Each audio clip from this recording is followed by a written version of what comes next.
Tampa, everybody.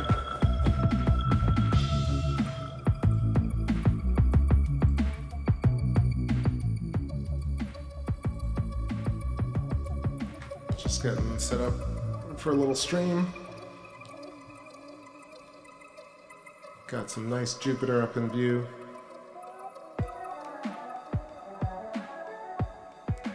I'm gonna put back the labels in a second, but we got Galilean moons just hanging out, paired on either side. A little misaligned, but I think we missed the red storm by a little bit.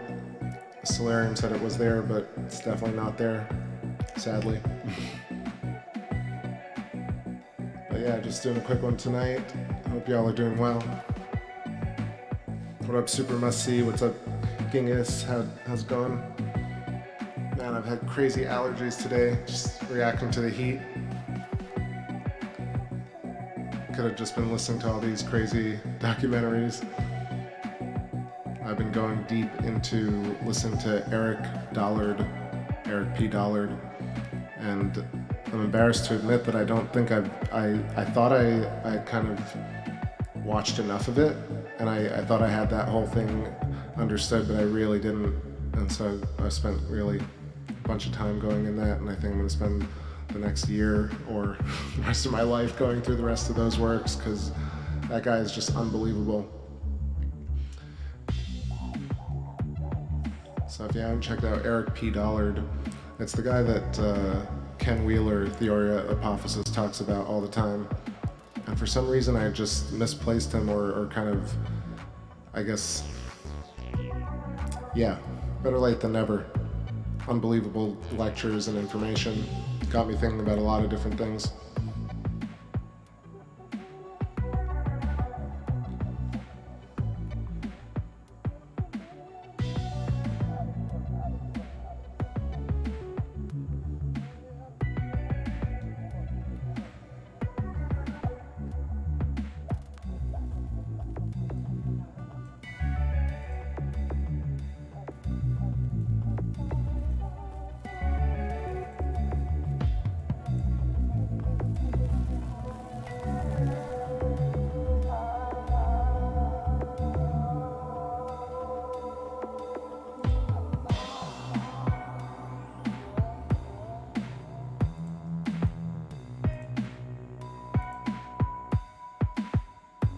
Quick link to Eric's site.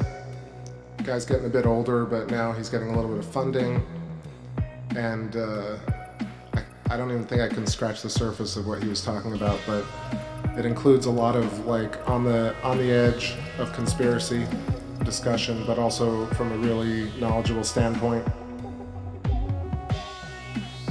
What up there, Ellie? Evening to you.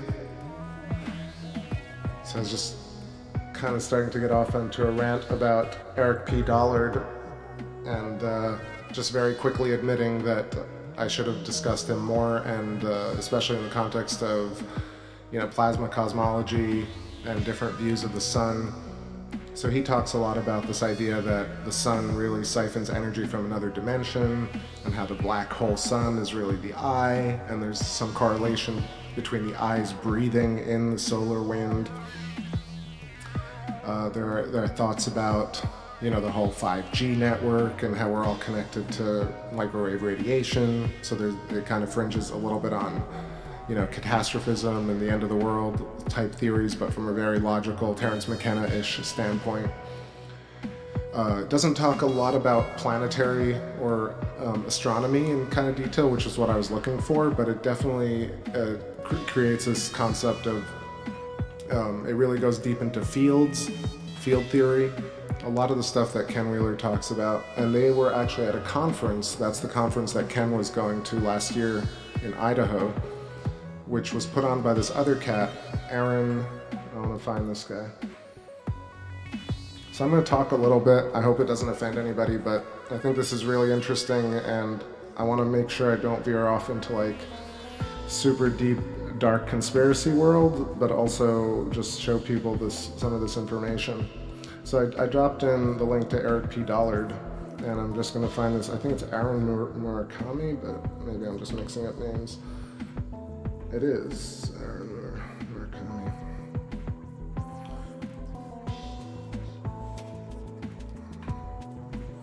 Hey, what's up there, Mary? Nice to see you.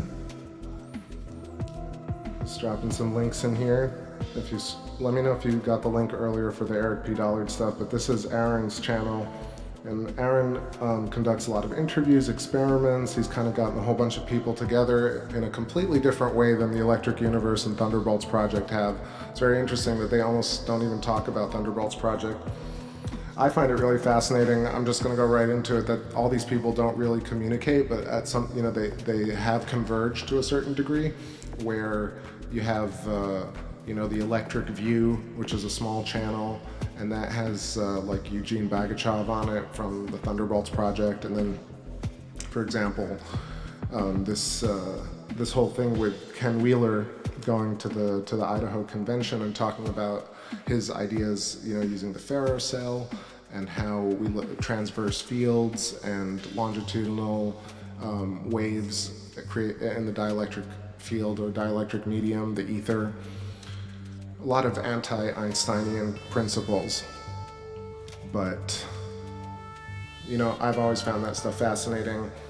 But you know, Eric P. Dollard comes at it from a kind of, you know, his own place, which is why I'm really kind of stunned at my own failings in studying him further since I've been into this for so long.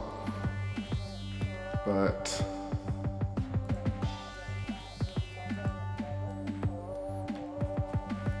yeah, dude is pretty brilliant.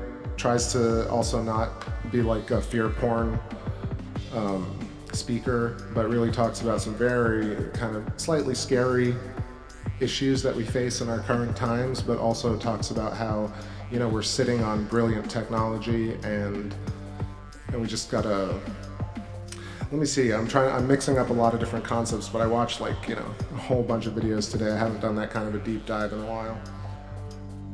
So they were talking about things like, you know, this verges on the whole New Age thing, but how astrology is really connected to the placement of the planets in conjunction to the sun, and how the sun really is very much tied to consciousness and how we perceive the world and the universe, and levels of consciousness.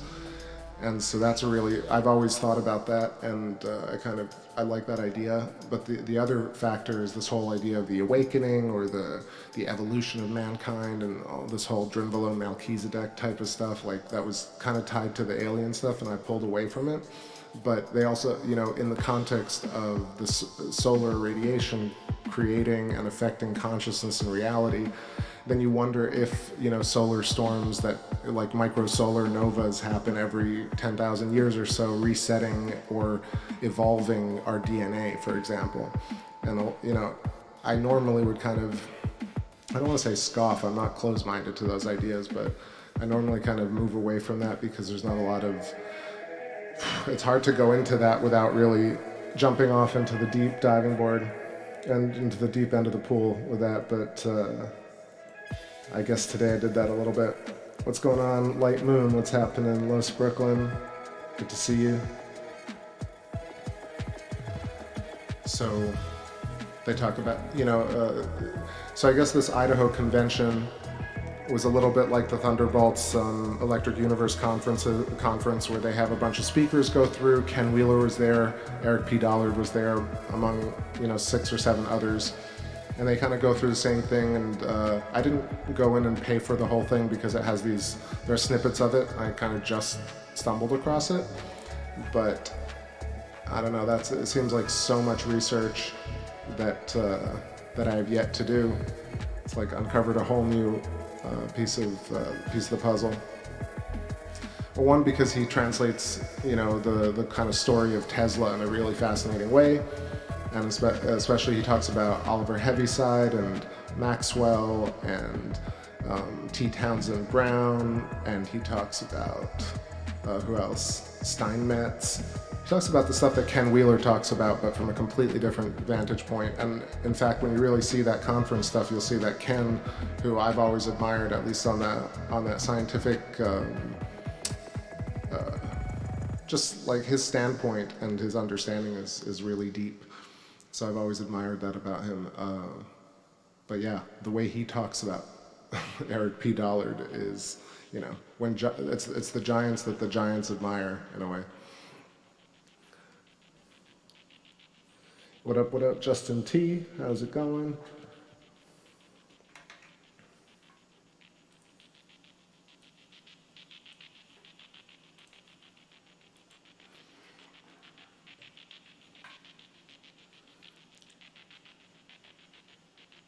All right, so just a little bit more of this wide shot. And I'm gonna get on the 3X. I'm gonna do some zoomed in jupes. Zoomy jupes. I swear my brain is exhausted from the data. But I felt the need to convey it as quickly as possible. Let me know if you have any questions about what I was talking about. Field theory, not that I know the answers to it, but I can explain at least my perspective on it, or at least what I've learned. And you know, the idea of, you know, Eric Dollard says very strongly believes that you can't see stars or planets in space. First, you know, and I've tried to figure out like which video he elaborates on it. He just matter-of-factly states it in a few different interviews. Given records, you know, so I went online and I checked out a bunch of videos, and I really hate those deep dives nowadays because there's so many. This is an entire tangent that I might go off on in a second, but I'm so exhausted with the belittling and bullying of people in the comment section, and then just tons of thumbs up on bullying or telling off somebody with a different opinion. It's exhausting. And further, it's even more exhausting to see these clickbaity thumbnails from mega channels that are spewing nonsense, or at least what I think is nonsense. Yo, what's happening? Space is the place. I was just double checking the moon configuration here.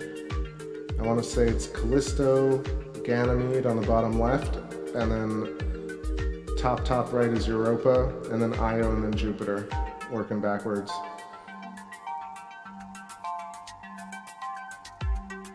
Galileo's stoked with my stream. Thank you. I hope he's not rolling over and just looking up, admiring. But I don't know, man. I don't know. It seems like we're in a pretty dark place, but there's a shift towards understanding and kindness, but it's a very small shift, and I feel like, you know, with all the floating conspiracies online and the way people talk to one another, it's going to be slow going. So we do what we can.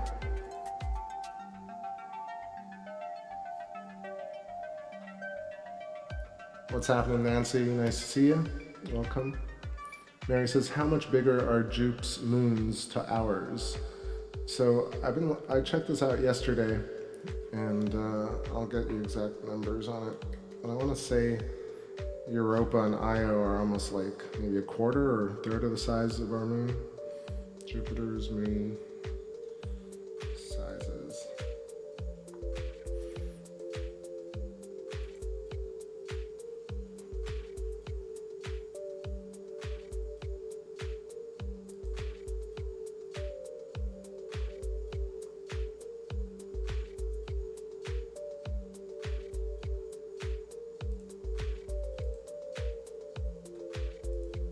There's the chart. So Jupiter has Io, Europa, Ganymede, and Callisto. Ganymede and Callisto are actually the larger ones, my bad. And that's crazy. They're, I don't know, unless I feel like I'm going crazy because they weren't and now they are. But all right, yeah, they're actually larger. So Io is basically the size of Earth's moon. Europa is smaller. And then Ganymede and Callisto are slightly larger than our moon. Actually, Ganymede is considerably larger. Maybe actually when I was looking, I thought I was looking at Titan. Because all, you know, besides Titan, all of Saturn's moons are much smaller. So correction, lots of corrections lately. That's good, gotta learn.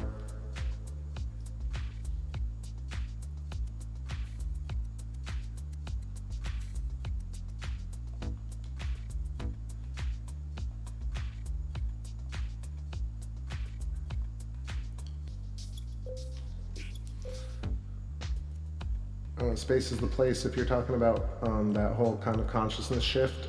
If I, you know,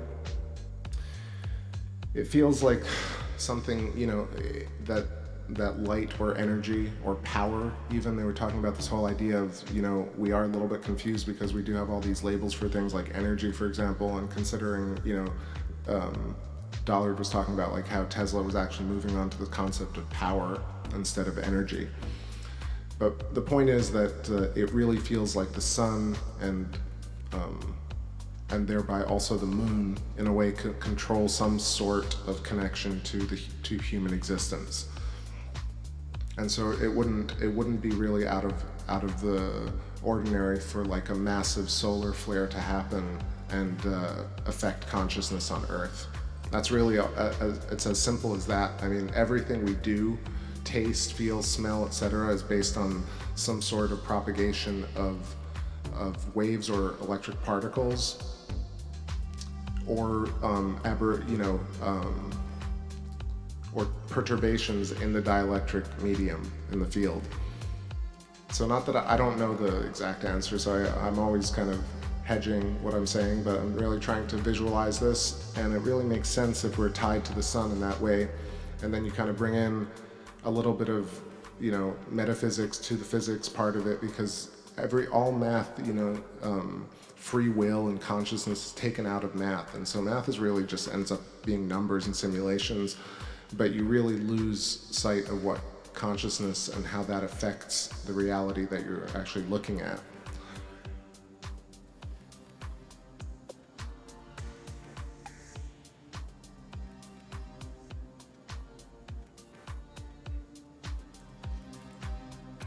What up, eat all your fish? How you going? Space of the Place says we need to go to the moons. Yeah, let's go to our moon first, that would be great. And then Jupiter's moons. But meanwhile, we got some magnifying lenses and a telescope. So I'm gonna get in on that 3X real quick.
Alright, as I was focusing that, it reminded me of something else I want to talk about, which drives me really crazy, but I'm just going to set the record here.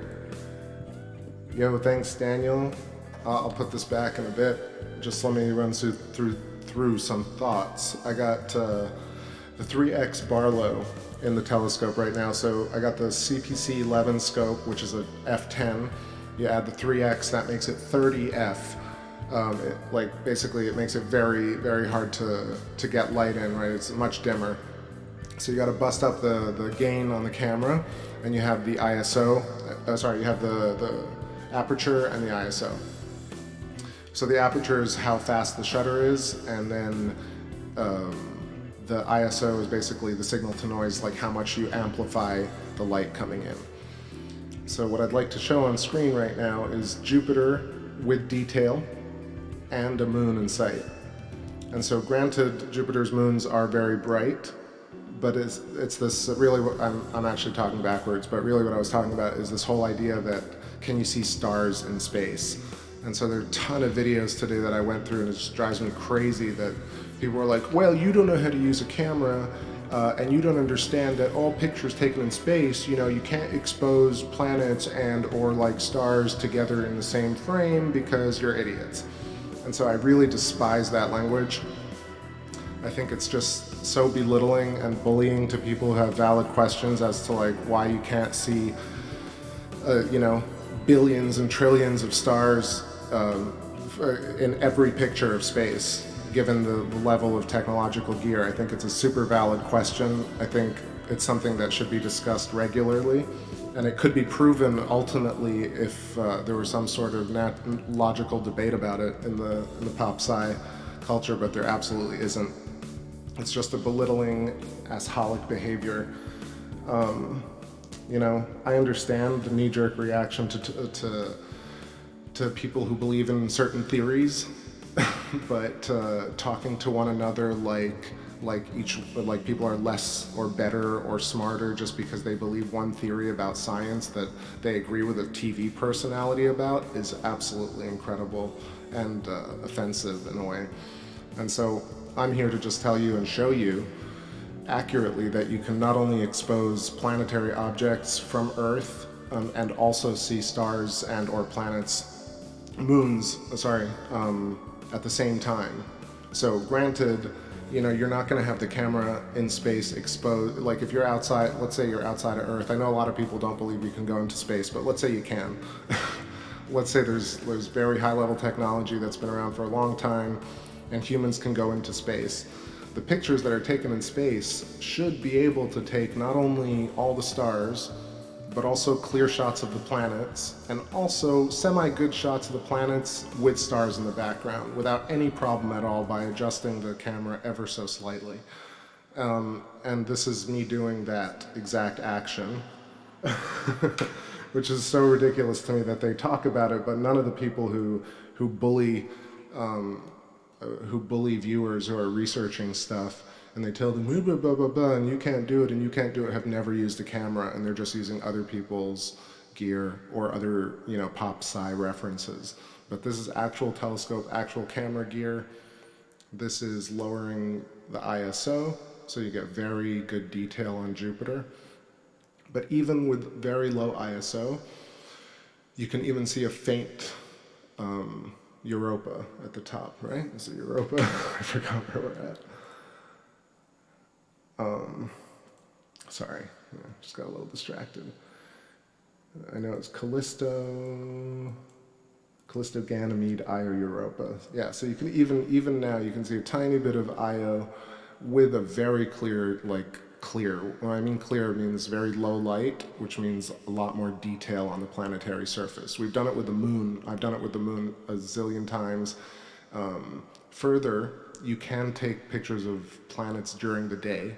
I have a video back in the day from 2015 with Venus and the moon, and it was blue skies outside. I was streaming like at 11 o'clock, 1 p.m. probably at lunchtime, and you can certainly see space during the day. And you can certainly use cameras that are Earth-based, that are consumer grade, under $1,000, that can capture not only the moon, but also stars and planets, and telescopes that do the same. So this idea that we have these agencies that send out craft and satellites and like Voyager and all these things that never bother to they can take photos and go into space, but they can't switch aperture or switch gain. ISO is something that they call it nowadays, but I'm sure it's something else technically. But it's basically signal to noise and amplifying the amount of light signal. And so you're telling me that these craft that are essentially magical, miraculous craft can't bust up the ISO or change the what's it called? It pisses me off so much, to be perfectly honest, just seeing so many videos talk about this incorrectly, where you could just point a camera out and take a look. Yeah. Now, granted, you're not going to get every star, But even a little bit with today's camera technology, you can get a bunch of stars. So, for example, like there don't really seem to exist these shots from like the Juno craft, from the ones that have gone past Earth's atmosphere. So not Hubble, not ISS. Anything within 200 to 500 miles is still Earth's ionosphere, magnetosphere, which is essentially the diffraction point of light. Anything outside of that seems to not be able to take pictures of stars in any capacity, which is unbelievable. But at the same time, you have these crazy pictures that look like you're beyond Saturn looking back at Earth, but you don't see the background awash in just insane light. So there's something really strange going on with all of that. Like, all right, that was my little rant about that. Now I'm checking the chat room. I had to just close my eyes and go off there. So Cactus Dance, back, some music. What's up, Joan M. Keller? What's up, Ghost in the Prison? What's up, FaZe? What's up, whoever else is just joining? Yeah, so I don't know, can you see stars outside of 10,000 kilometers outside of Earth, or maybe you can't? It'd be great to know. But anyway, proven point right here that you can take both types of photos, and the fact that they don't is just crazy. Or it doesn't. If you start following Eric Dollard, wait, let me go back. Yeah, so Eric Dollard has this insane and wonderful theory about how, in fact, the rise of artificial intelligence is actually silicon trying to take over carbon-based life form. And it essentially has tied us into a grid system which it can annihilate at any moment. And on that light note, yeah, and he calls it it. He's like, enough with the they. Who's this they that's doing all this stuff? It's an it. And I was like, holy crap. We're partly plastic, y'all.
So I was just checking for Neptune, but Neptune is actually northeast right now, under the horizon, and it won't be up for like another 4 hours or so. With this humidity and atmospherics, it's going to be tough for something like that. I've never really, I mean, that's not true. I have tried. I've tried for the deeper planets like Neptune and Uranus, and even Pluto, but with maybe like 1 or 2 successes. It's really difficult. You can even see now with the kind of turbulence around Jupiter, but look, it's a nice and clear shot, I feel. It's a shame we don't have the red storm tonight.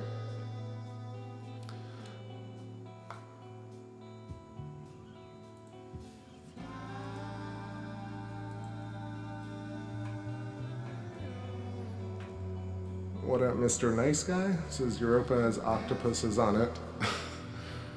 In liquid methane octopi. Who knows?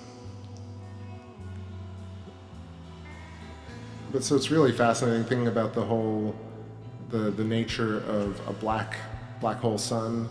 For example, the sun being siphoning energy from an alternate dimension is an interesting idea. The idea that planets and stars are essentially hollow. Same thing with Earth and the Moon. So a lot of these concepts are starting to overlap for me. It's really interesting, but that being said, it's amazing that I hadn't really dug deep into the Eric Dollard stuff until now. And it just goes to show there's always something new.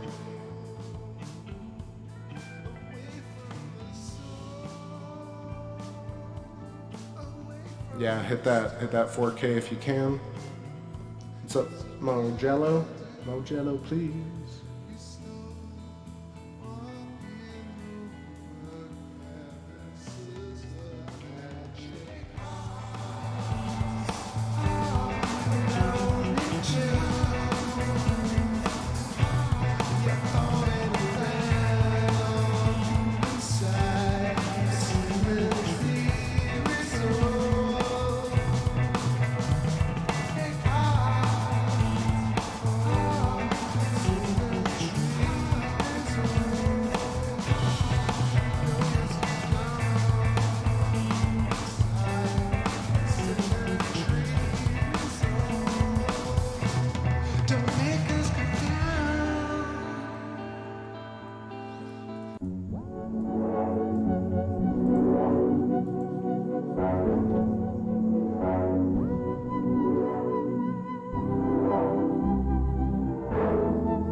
Free fall.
going?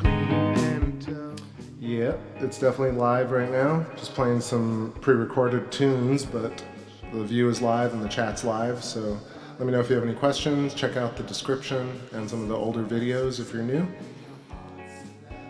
We're taking a look at Jupiter with an 11-inch telescope and playing some original music, chatting about everything, everything weird.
Hello, hello, everybody new.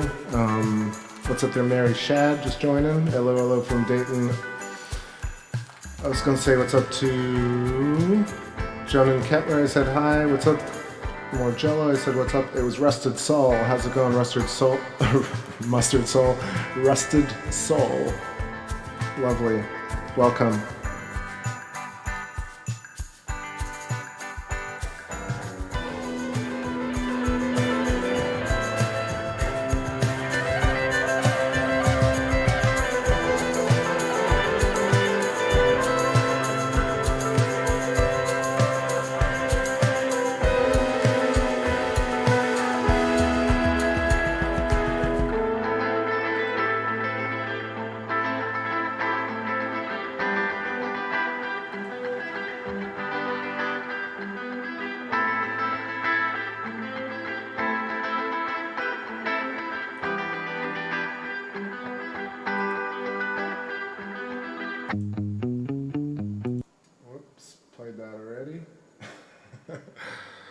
Just looking up some tunes here. Yeah, there's a lot going on with the tunes, but I appreciate all the nice words, all the nice comments about the tunes.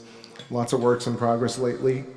It takes a lot to show some really rough cuts, but y'all are so cool. So, and it's really interesting to work out songs live, and I've done that.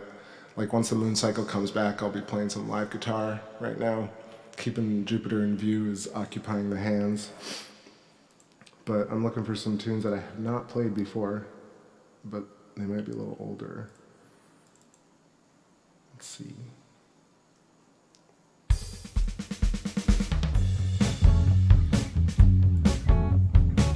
What's happening, Jen Perry? Welcome. And what's up, Bumbuck Hot? GOTO Fish. Hey.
This is something I don't play very often.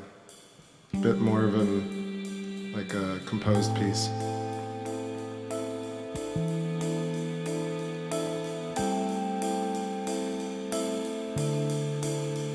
What's happening, Black Cherubim? Welcome.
Damn, I didn't even know I had vocals on it.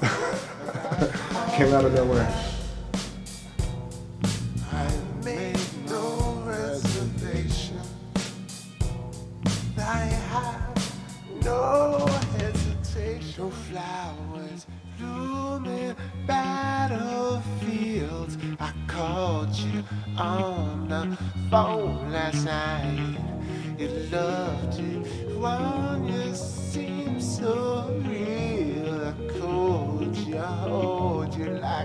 criminal.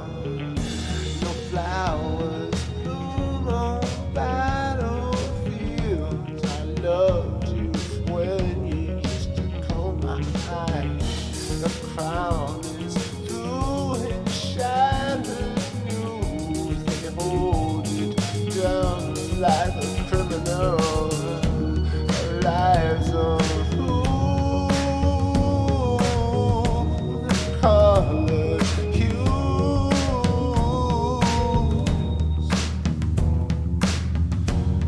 with a holding pattern, with a holding pattern. What a holding pattern.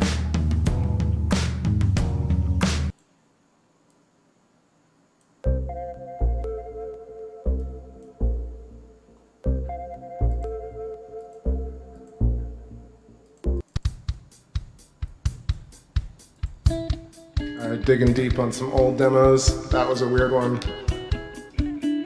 Those are like certain tracks I kind of compose, and then I'll go in and just because I do so many different little ones, I'll open it up and just throw a vocal track on it. Like I'll just put my headphones on, get in the zone, and throw a vocal track, and then I'll save it and just open up another one and do the same thing until I get to a track that I'm like, okay, I'm gonna work on this one tonight.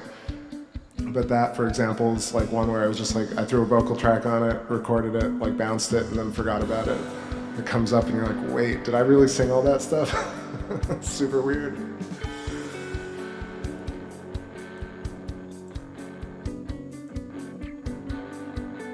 What up, FE dude?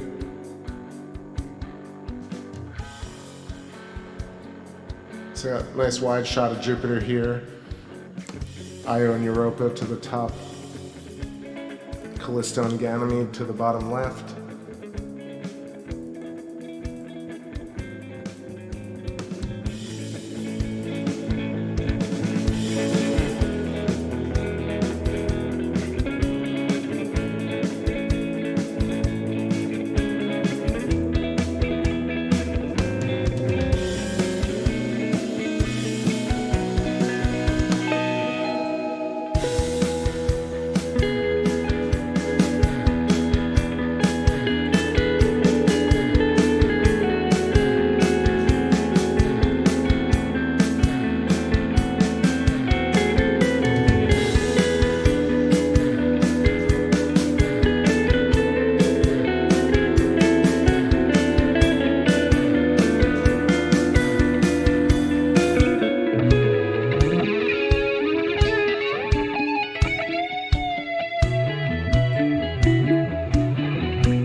everybody.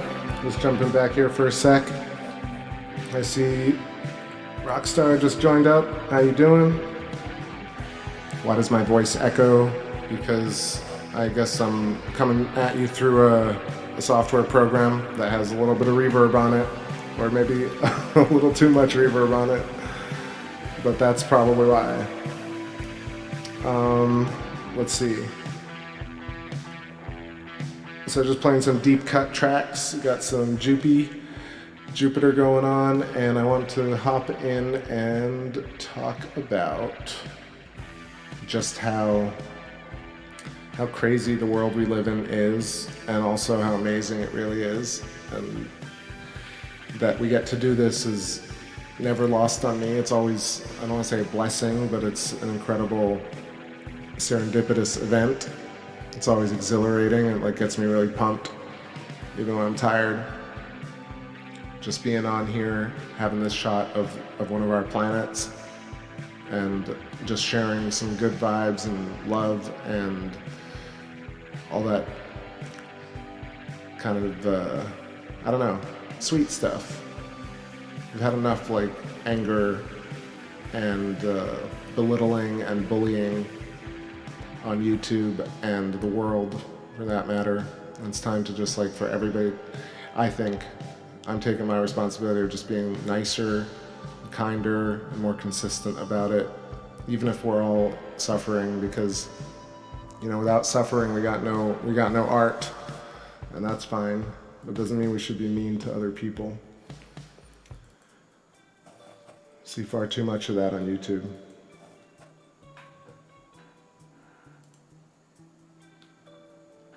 I don't know, man, it sucks because like I'd like to research a lot, but it's become a bit toxic. It's very toxic, but it's we have very few sources of information anymore. If you really want to see people discuss wild theories, YouTube is one of the important places, at least for now.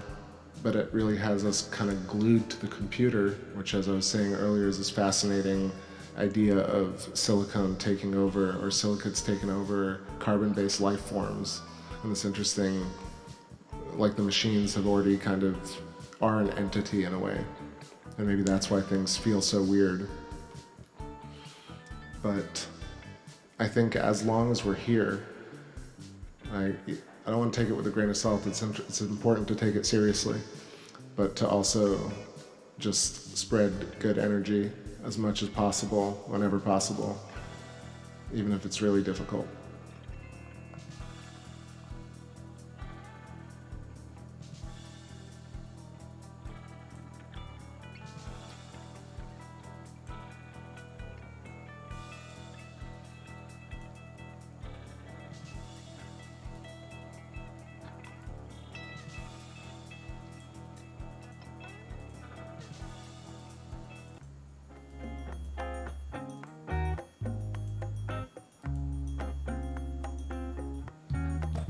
Exactly, wild stallions.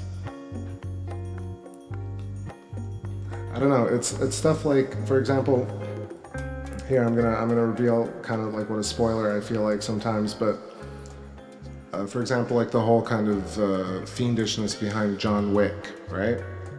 Like I get it, and Keanu is kind of a compelling actor, and everyone likes The Matrix, and he's been associated with this kind of character type, but really, you know, the glorification of shooting and killing people in these beautiful, surrealistic ways really does propagate through our culture, unfortunately.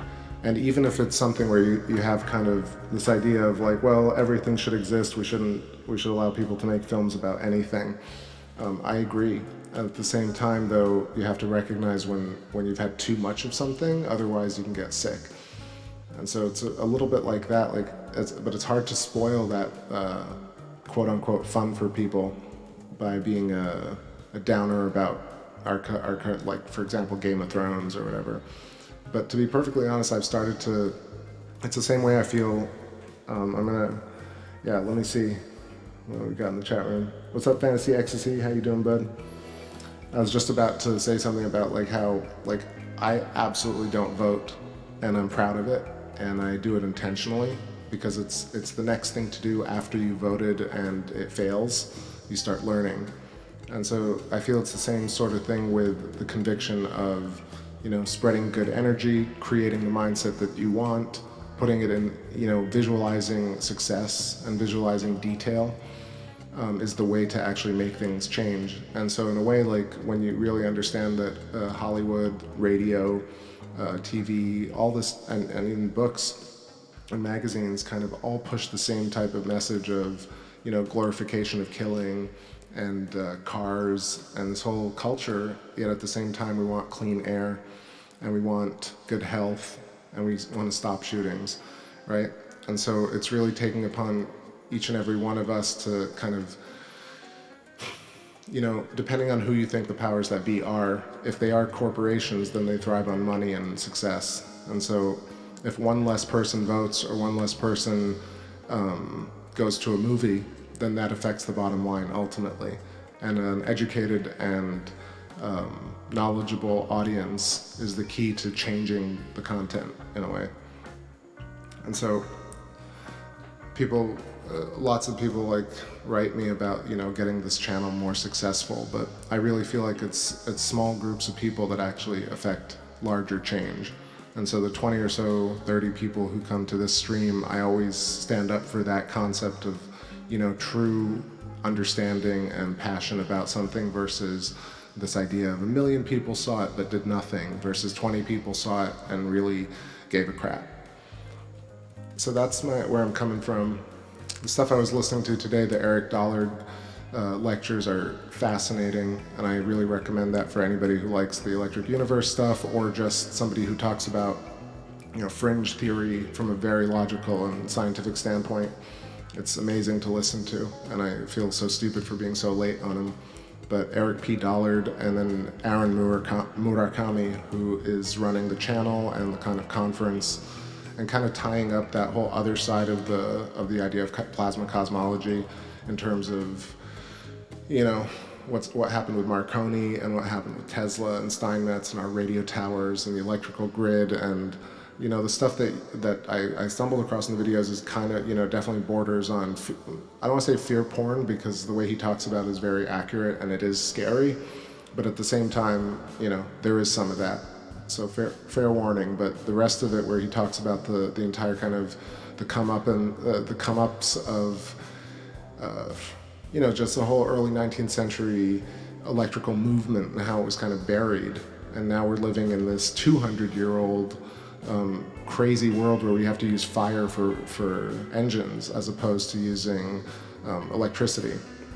But he does say something really fascinating, which is something I don't think I've really heard anybody talk about. So he does immediately pause people when they ask him about this idea of, again, quote unquote, free energy, or energy from the vacuum, which everybody seems to want, I guess, or at least I feel like I sort of want. And he says, well, imagine we had a certain amount of people on Earth and they all wanted to consume the electricity from the ether. What would actually happen to Earth, Earth's gravity, Earth's place in the universe, etc.? And it's a really interesting point that is never really thought about in terms of why we have the grids that we have. However, he also says that the grids that we have, coupled with the furthering technology of microwaves, is basically frying Earth, either intentionally or unintentionally. So take of that what you will. But yeah, Eric Dollard, Aaron Murakami. I can't even say Murakami. Hey, say Murakami. So strange. But you say it with the rolled R, it's easy. Murakami. Murakami-san.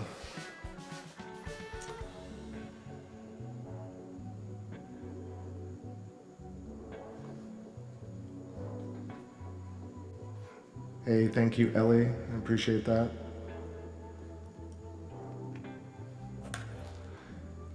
Yeah, in a way, Fantasy was just talking about how the heavyweight championship boxing fight. I used to watch a bunch of that, and just in this weird, fascinated way of dominance, watching, I guess, two energies or two systems, one system dominate over another system.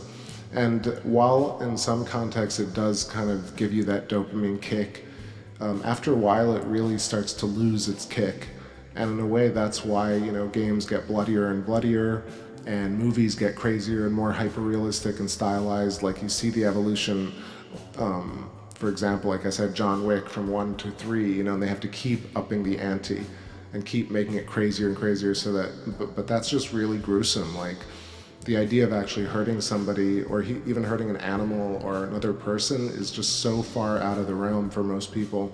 And, you know, they don't consider this, because on set, you know, you have no remorse for like a green caricature, you know, or an actor or an extra or a stuntman. Sometimes they're not even doing the action themselves. So stuntmen, you know, a faceless person is doing these incredibly violent actions.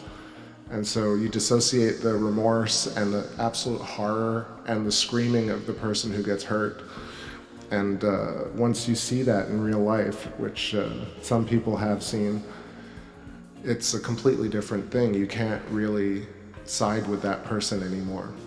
It's the same thing with sexual abuse in Hollywood. You know, in a way, like I was saying about voting and being proud of not voting, I used to be really wishy-washy about it when I first, after, I'm talking about like 2004 is when I started. I was like, oh, man, no way, this is not even possible. And but for years I would just be like, yeah, I didn't vote, you know, maybe I should. Didn't vote, maybe I should. Now I don't vote, and I encourage others not to, with a lot of conviction, you know, because of course, why would we vote? It's crazy. So please ask me. I'm not just saying it. I'm saying it outright, but like, please ask me why I don't vote. That should be a T-shirt. Ask me why I don't vote in the U.S. elections. But similarly, it's the same with the physics we live in. These articles are ridiculous, but somehow we have a space program. So how do we merge those two concepts without really asking difficult questions that piss people off? But when somebody gets pissed off, this idea that you can shit talk them or belittle them or bully them even, like really what I got on tonight about, like, that triggered me, and it always does trigger me, but it's really just the comment section of YouTube, which I know is like 60% bots, but 40% are people. I see people constantly from my stream or from old streams. Like, YouTube is like one of those cities that you're like, oh, it's so big, but then it's like really very small actually. You start noticing repeat patterns across YouTube. But really, it's these snarky ass comments that belittle people and talk shit about people, and then get thumbed up, and then get what was I going to say? Validated by other people who want to talk shit about other people. And in a way, if all of them recognize that it's a massive distraction, then it would just really cease to exist immediately. But in fact, it's just it's a crazy, paradoxical, like self-defeating prophecy in a way. It's this thing that can't be absolved, and you wonder if it's even real. But you know, these are real people. I meet real people all the time who behave the same way, and you kind of get out of their way in real life. But online, when you're looking at a video about science and you see people just calling people names and then enjoying that for some reason is really, I don't know, there doesn't seem to be a really good reason for it. And I'm really one of those people who kind of looks at the trolls, and I check troll channels immediately. That's one of my pastimes. Like, I'll immediately go check, and it's almost, I don't know, 9 out of 10 times this channel has no videos.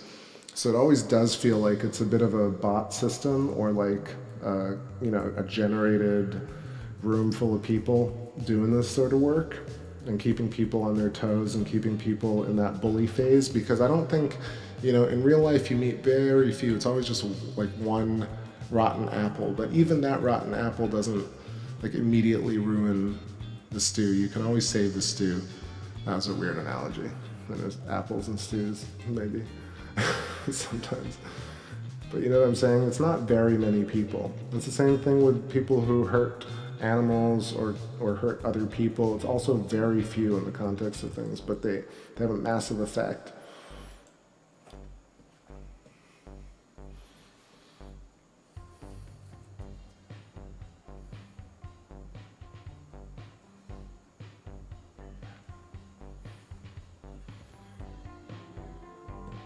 Duplicate, what's going on, says, I remember when you could comment on YouTube videos and have an ongoing adult discussion, then social media crowd moved in even, and every reply became petty and toxic. But it's not, I want to say it's a small aspect of it. It's not. It's like a 50-60% aspect of it. But there are much better comments nowadays. There certainly are. Overall, especially on good videos, there's at least polite dialogue. There's not expansive or expounded dialogue, but there's definitely more polite dialogue. Maybe it's part of the whole algorithm and the cleansing of YouTube. However, there is this idea that like you have a thumbs down icon that you can't use on a comment, which would really affect this whole trolling situation. And then further, this whole idea, like, I guess I should probably be more specific about what I'm talking about, but it's really a whole slew of videos and channels. And it's crazy, like how many channels are dedicated to propagating 200-year-old science and removing electricity as a fundamental force in nature and making it completely hypothetical, nebulous, and making space neutral. And that's what I've been kind of talking about for a long time, but I've been wishy-washy about really saying it, but it's absolutely insane that space is considered neutral, and that space is electrically neutral, and that electricity is not part of our cosmology, at least 50% of our cosmology, if not 90% of it should be talked about in the context of electricity and currents. And same thing with our weather, same thing with consciousness, and same thing with gravity, same thing with speed of light, same thing with redshift, smell, touch, consciousness. Yeah, I said consciousness. Essentially all of that is all talked about without any reference to the ether in a really serious way. Never reference dielectric field. We don't talk about these things, and I'm just going to keep saying it, and hopefully some people will enjoy that and some people will leave. But this idea that a comment insulting somebody or making like the snidest possible remark about that person's character versus actually spreading information is such a distraction and a waste of time. And so that's the energy I want to put out there. Like, I don't hate these people, and I don't, like, everybody's entitled to do whatever the hell they want, but at the same time, like, in my mind, I don't want to accept that type of awful, belittling behavior. I mean, make a point, make a scientific point, or make a metaphysical point, or make an emotional point, but insulting somebody's character and then putting a weird emoji, thinking that that's really clever, is the silliest thing I've seen probably on the internet in like 20 years of being online. It's even Reddit is not as ridiculous as the way it's really what it is honestly it's the rise of flat Earth, and it's the people who are indignant about a science that is essentially based on religious fanaticism and is about 200 years old, insulting flat earthers, and that's where we're at online. It's the craziest possible thing.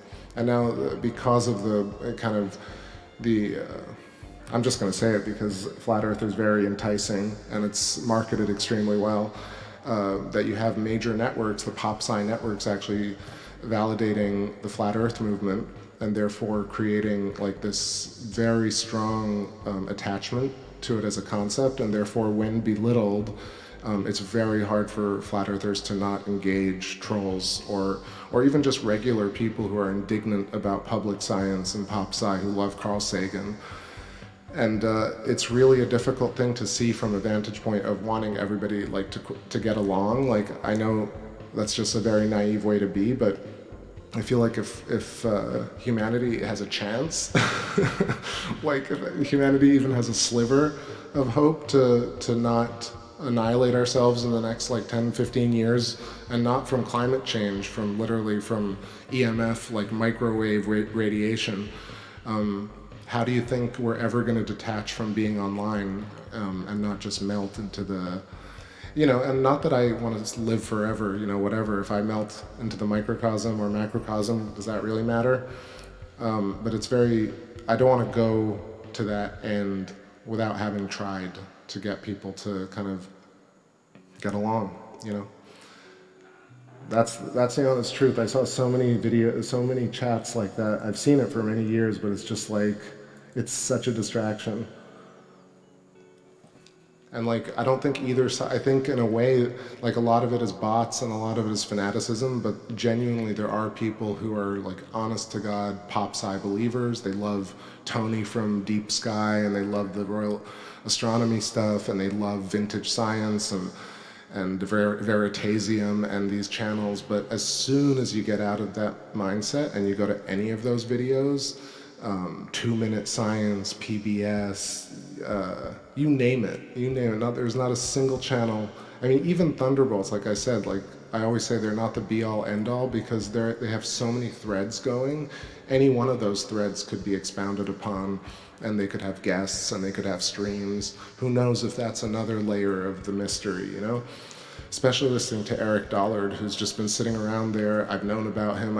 I just didn't spend the time listening to him as much as I could have, for example. And he filled in like so many gaps in my knowledge in terms of, you know, just having one more vantage point, a la Terrence McKenna, who was also an electrical engineer and who also very matter-of-factly actually builds devices and does laboratory stuff.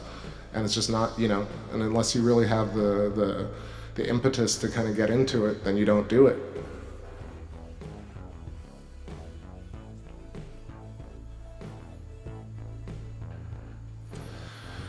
Just jump in the chat room here. Social media is really bad for society. Like, it's bad and it's good. You know, same thing, it's with lies and truth. There's always a little bit of each and each.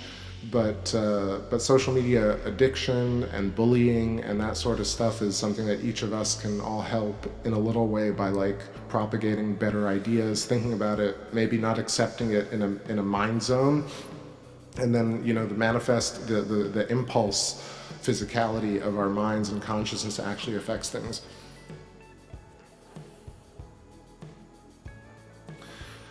Duplicate says, do I sub fractal women? I don't think I do, actually. The video was interesting response to alt-sci trolling. You know, I've mentioned David D. Hilster before. What's his name? Yeah, David D. Hilster. He does dissident science, and he has the same sort of thing. Like, he does a show for hours, like what I would do if I really wanted to sit and share my screen and go through it for hours and talk about each and every one of these articles. And he pushes like an entirely different, like, I want to say it's a particle-based theory that he and his father are working on. But he introduced me to a whole world, like 20 to 40 other people who have completely different fundamental understandings of the world, of particle forces. Some are etherists, some are electric universe people, but others, you know, think Earth could be a toroid. Other people think like we live in a simulated reality, and they go off on those tangents. And there is that data out there. There's so much info to gather. So I haven't seen the Fractal Women one, but I'll check that out. Can we hear syncopated television? You got it, man. No problem. I'll take a little break and drink some carrot juice. Thanks for listening to me ramble. I just had to get that off my chest. It's so annoying to go to those chats and like just feel like we're moving, we're making progress, but then also taking 2 steps back. Send some good love.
Yeah, just gonna close out on a star shot. Just have to move the scope over a little bit because we lost Jupiter from the window because of the windowsill.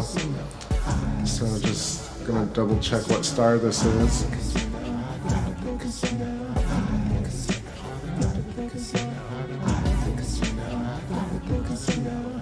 Altair. Alright.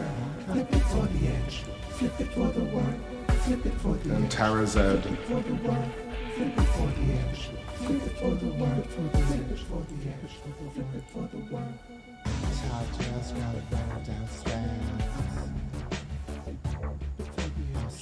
Yeah, so what I did was something I do occasionally, which is get the star out of focus. And so I'm going to do that for a second and close out the show. I love seeing this view because you get to see kind of the turbulent waves of our atmosphere, and I guess the ionosphere kind of crackling, very fractally looking. You got the scintillation going on, and similarly, you get this other effect, which is something I talk about all the time, which is what is focus, and why do we see stars the way we see them through our atmosphere, and why are they pinpoints, when I have the scope at a certain point, the mirror at a certain distance, and then why do they turn into these, well, I know why they turn into donuts, because you have the little cone in the center of the lens, the mirror in the front of the scope. That's the little black hole in the middle. But the light around it is really just a wash of light, and that's incredibly profound, because what does that even mean? What is focus? So just gonna go and do that little trick right now so don't get freaked out.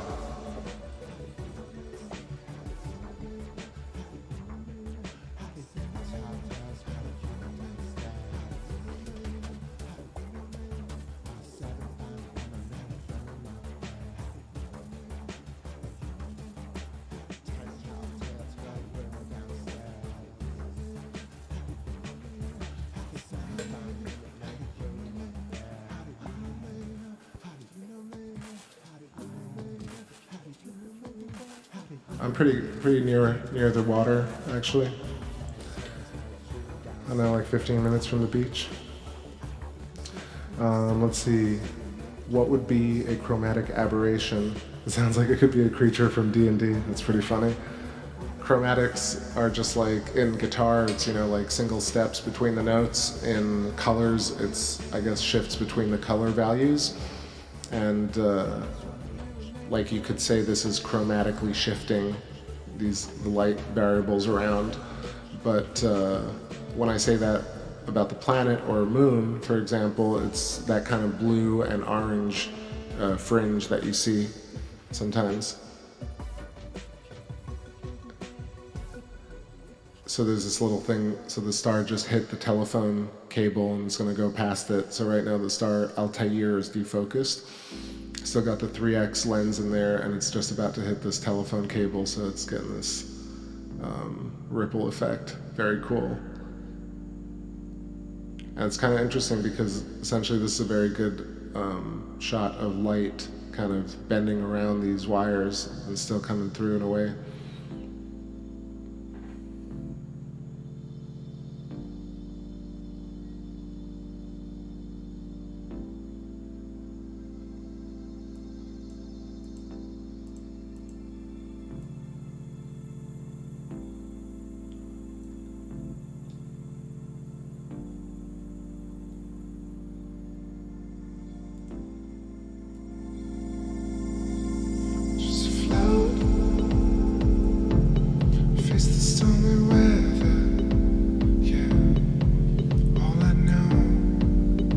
Gives you a good sense of how fast they are moving too.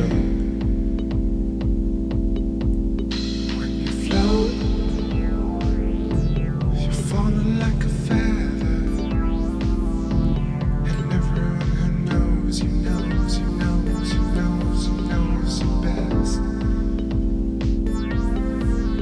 When you float, the storm is coming, baby.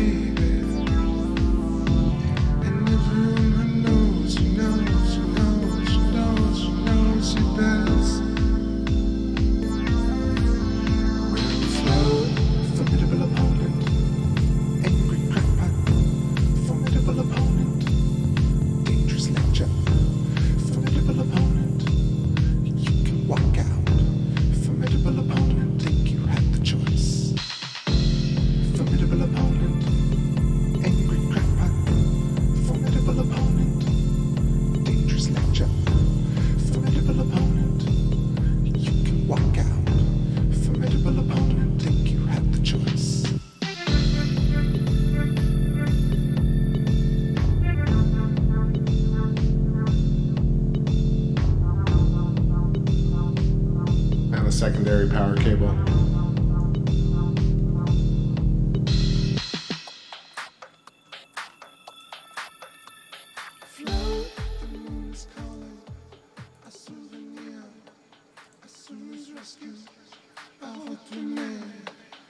Fixing the phone, mixing your liquids, now you're left for dead. Just pay your debts. Float, the moon is calling. A souvenir, a soul's rescue. I hope you may. Fixing the phone, mixing your liquids, now you're left for dead. Just pay your debts. Float, the moon is calling. A souvenir, a soul's rescue.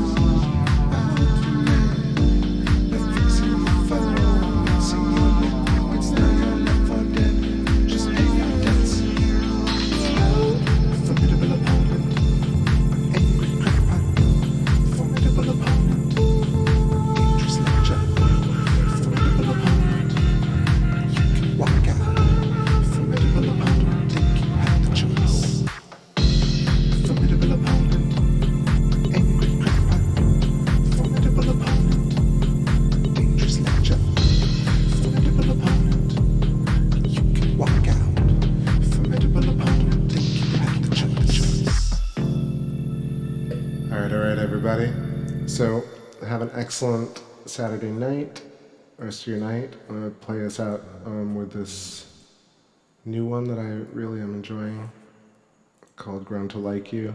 It's got a lot of tension in it. I dig it. And soon new album.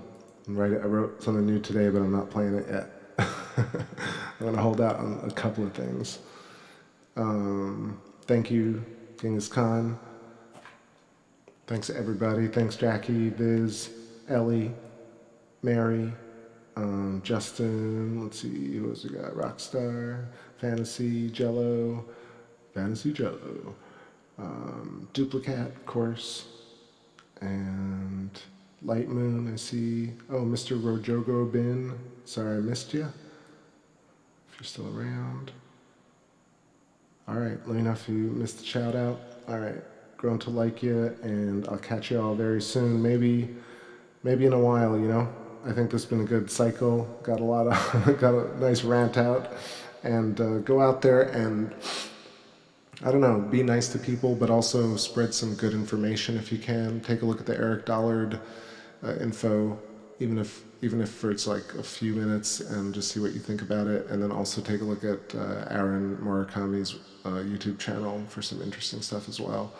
Pass it along, and if you think that, you know, you can say something that's important and change somebody's life, then do it. All right, that's it for me. Catch y'all very, very soon on another trip.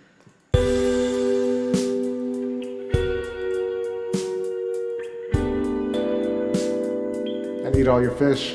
Peace.